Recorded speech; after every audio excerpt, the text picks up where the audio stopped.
अगर भगवान तुमसे इंतजार करवा रहे हैं तो तैयार रहना। वह उससे कहीं ज्यादा देने वाले हैं जितना तुमने मांगा है।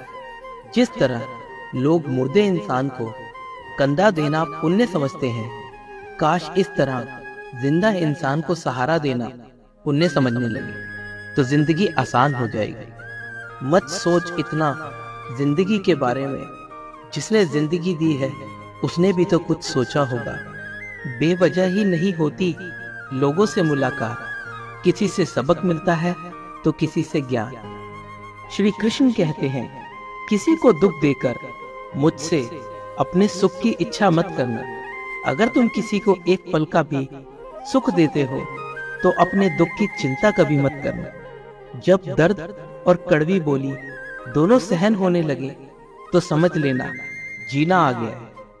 कौन क्या कर रहा है, कैसे कर रहा है, क्यों कर रहा है, इन सब से आप जितना दूर रहेंगे उतना ही खुश रहेंगे। हंसते रहो तो दुनिया साथ है, वरना आंसुओं को तो आंखों में भी जगह नहीं मिलती। जीवन में जो होता है वह किसी वजह से होता है। या तो वह आपको कुछ बनाकर जाता है या फिर कुछ सिखा कर जाता है। कटना, पीसना और अंतिम समय तक निचोड़े जाना। गन्ने से बेहतर कौन जानता है कि मीठा होने का नुकसान कितना होता है। जब कोई दिल दुखाए तो सबसे बेहतर है कि हम चुप हो जाएं, क्योंकि जिन्हें हम जवाब नहीं देते उन्हें फिर वक्त जवाब देता है। अंधे, बहरे, गूंगे बनकर अपने लक्ष्य पर ध्यान देते रहो। यहाँ इतने खाली लोग हैं कि ना खुद कुछ करेंगे ना करने वालों को कुछ करने देंगे, और उनका मनोबल भी तोड़ देंगे। लोग जरा सी बात पर आपको छोड़ देते हैं और भगवान जरा सी प्रार्थना से आपको थाम लेते हैं। कर्मों से डरिए, ईश्वर से नहीं।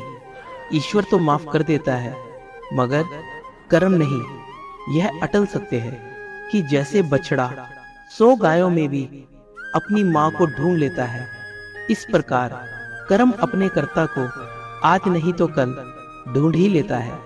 नियत साफ और मकसद सही हो तो यकीनन किसी ना किसी रूप में ईश्वर भी आपकी मदद करते हैं। जिंदगी में जितना शांत रहोगे अपने आप को उतना ही मजबूत पाओगे, क्योंकि लोहा ठंडा होने पर मजबूत होता है। गरीब रहोगे तो कोई ध्यान नहीं देता, मेहनत करोगे तो सब हंसेंगे, लेकिन जब कामयाब हो जाओगे तो सब जलेंगे। जिंदगी वो हिसाब है जिसे पीछे जाकर सही नहीं किया जा सकता। इसलिए आज में सुधार करें और पुरानी बातों को अनुभव की तरह इस्तेमाल करें। जिस जिंदगी में उत्साह, लक्ष्य और अनुशासन ना हो उसे जिंदगी जीना नहीं, जिंदगी काटना कहते हैं। कभी कभी आप बिना कुछ गलत किए भी बुरे बन जाते हैं, क्योंकि जैसा लोग चाहते थे आप ऐसा नहीं करते। जिस मनुष्य के हृदय में सच्ची मानवता हो उसकी कोशिश हमेशा यही होगी कि मुझे मिला हुआ दुख किसी को ना मिले और मुझे मिला हुआ सुख सबको मिले। मैंने हंसकर भी देख लिया और रोकर भी देख लिया, किसी को पाकर और किसी को खोकर भी देख लिया। यह जान लिया कि जिंदगी वही जी सकता है जिसने अकेले जीना सीख लिया। जिंदगी बहुत कुछ सिखाती है, थोड़ा रुलाती है, थोड़ा हंसाती है। खुद से ज्यादा किसी पर भरोसा मत करना, क्योंकि अंधेरे में तो परछाई भी साथ छोड़ देती है।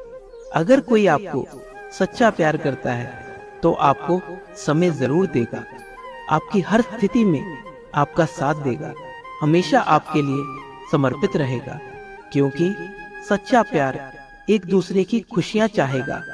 आंखों में पानी नहीं, लोहे को कोई नष्ट नहीं कर सकता, बस उसका जंग उसे नष्ट कर सकता है। इसी तरह आदमी को कोई और नहीं बल्कि उसकी सोच ही नष्ट कर सकती है। इसलिए सोच अच्छी रखो, फल अच्छा होगा। इतना कमजोर मत बनो कि कोई भी आपको तोड़ सके, बल्कि इतना मजबूत बनो कि आपको तोड़ने वाला खुद ही टूट जाए। दर्द आपको मजबूत बनाता है, डर आपको बहादुर बनाता है, अनुभव आपको सिखा देता है। जिस दिन हम समझ जाएंगे कि सामने वाला गलत नहीं, सिर्फ हमारी सोच अलग है, उस दिन जीवन में सब दुख दूर हो जाएंगे। क्यों रोते हो? मन का ना होने पर जो लिखा है वही होकर रहेगा। एक रास्ता बंद करने से पहले भगवान 10 रास्ते खोल देते हैं। गर्मी के मौसम में पत्ते सूखने के बाद भी पंछी घोंसला नहीं छोड़ते, क्योंकि वे जानते हैं फिर से बरसात आएगी और पेड़ पर नए पत्ते आएंगे। जो हुआ उसे भूलकर नई शुरुआत करो और याद रखो, जिसका कोई नहीं होता उसका भगवान होता है। मतलब से जुड़े रिश्ते मतलब तक साथ देते हैं, लेकिन दिल से जुड़े रिश्ते आखिरी सांस तक निभाते हैं। अच्छा काम करते रहो, चाहे कोई सम्मान करे या ना करे, क्योंकि सूर्योदय तब भी होता है जब करोड़ों लोग सोए रहते हैं। दुनिया में हर एक काम आसान है, केवल अंदर से आवाज आनी चाहिए। हमेशा मेहनत और उस परमात्मा पर विश्वास रखना ही सफलता का सूत्र है। जीवन में सबसे बड़ी गलती वो है जिस गलती से हम कुछ सीख नहीं पाते। जो व्यक्ति अपने मन को काबू में कर सकता है वह जिंदगी में कुछ भी कर सकता है। इंसान की अच्छाइयों पर सब खामोश रहते हैं, लेकिन चर्चा अगर बुराई पर हो तो गूंगे भी बोल पड़ते हैं। श्री कृष्ण कहते हैं, तुम्हारे बीते हुए कल को तो मैं ठीक नहीं कर सकता, लेकिन तुम वर्तमान में अगर अच्छा कर्म करोगे तो मैं तुम्हारा आने वाला कल जरूर उजागर करूंगा। झूठी बातों पर लोग आपकी वाहवाही करेंगे, वही लोग आपको तबाह करेंगे। बुरे से बुरा क्या ही होगा, हम हमेशा यही सोच लेते हैं, मगर अच्छे से अच्छा क्या होगा हम यह कभी नहीं सोचते। जो ईश्वर रात को पेड़ पर बैठे पक्षियों को भी कभी गिरने नहीं देता, तो सोचो वह तुम्हें अकेला और बेसहारा कैसे छोड़ सकता है। आज के जमाने में कोई अपना नहीं होता, सिर्फ लोग तब तक साथ देते हैं जब तक उनका स्वार्थ होता है। अगर कोई अकेला है तो इसका मतलब ये नहीं कि उसे कोई पसंद नहीं करता, बल्कि वह अकेला इसलिए है क्योंकि उसने दुनिया की औकात जान ली है। एक बार राजा और उसका मंत्री तलवार को साफ कर रहे होते हैं। तलवार को साफ करते समय अचानक राजा के पैर पर तलवार गिर जाती है और राजा के पैर की उंगली कट जाती है। उस राजा को उंगली कटने के कारण बहुत तकलीफ हो रही थी, बहुत ही दर्द हो रहा था, लेकिन उसका मंत्री कहता है, शांत रहिए महाराज, जो कुछ भी होता है अच्छे के लिए होता है। राजा को यह बात सुनकर बहुत गुस्सा आ जाता है। वह मंत्री से कहता है कि मेरी उंगली टूट गई और तुम कह रहे हो अच्छे के लिए हुआ। वह मंत्री राजा को समझाने की कोशिश करता है, पर वो नहीं मानता और बिना कुछ सुने गुस्से के कारण मंत्री को काल कोठरी में बंद करने का आदेश दे देता है। पर मंत्री को इस बात का कोई दुख नहीं था, क्योंकि उसका अभी भी यही मानना था कि जो होता है अच्छे के लिए होता है। वो अपनी खुशी से अपने आप को सैनिकों के हवाले कर देता है। राजा इस बात को सुनकर चौंक जाता है, सोचता है कि मेरा मंत्री कितना मूर्ख था। उसे लग रहा था कि मैंने उसे अच्छाई के लिए कैद कर दिया। इस घटना के 3 महीने बीत जाते हैं। एक दिन राजा अपने सैनिकों को लेकर शिकार करने के लिए जंगल में जाते हैं। राजा को एक हिरण दिखाई देता है। हिरण का पीछा करते करते राजा घने जंगलों में चला जाता है। वह हिरण को पकड़ नहीं पाता और जंगल में खो जाता है। वो बाहर आने के लिए रास्ता ढूंढता है, लेकिन रास्ता उसे नहीं मिलता। तभी कुछ आदिवासी लोग उसे घेर लेते हैं। उन लोगों को पता नहीं था कि वह राजा था। वो लोग अपने देवता को बलि चढ़ाने के लिए एक इंसान को ढूंढ रहे थे। आदिवासी राजा को पकड़कर अपने इलाके में ले जाते हैं। राजा उनको बार बार समझाने की कोशिश करते हैं, लेकिन वह लोग कुछ भी नहीं समझ रहे थे। वह लोग खुशी से नाचते हैं और राजा को नहलाकर बलि चढ़ाने के लिए उनको कपड़े पहनाते हैं। अब राजा को लगता है कि वो मरने वाला है। जब आदिवासी लोगों का मुखिया राजा को मारने जाता है, तब देखता है कि राजा की पैर की उंगली कटी हुई है। इसको देखकर उनका मुखिया कहता है कि इस इंसान की बलि नहीं दी जा सकती, क्योंकि यह इंसान पूरा नहीं है, एक अंग कटा हुआ है, और उनके भगवान को एक पूरे इंसान की बलि दी जा सकती है।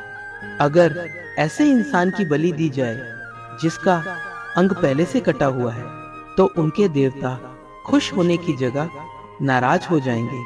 फिर वो लोग राजा को छोड़ देते हैं और राजा खुशी खुशी अपने महल चला आता है और सोचता है कि अगर मेरी उंगली उस दिन ना कटी होती तो आज मेरी मौत हो जाती। इसका मतलब मंत्री सही कह रहा था, जो कुछ होता है अच्छे के लिए होता है।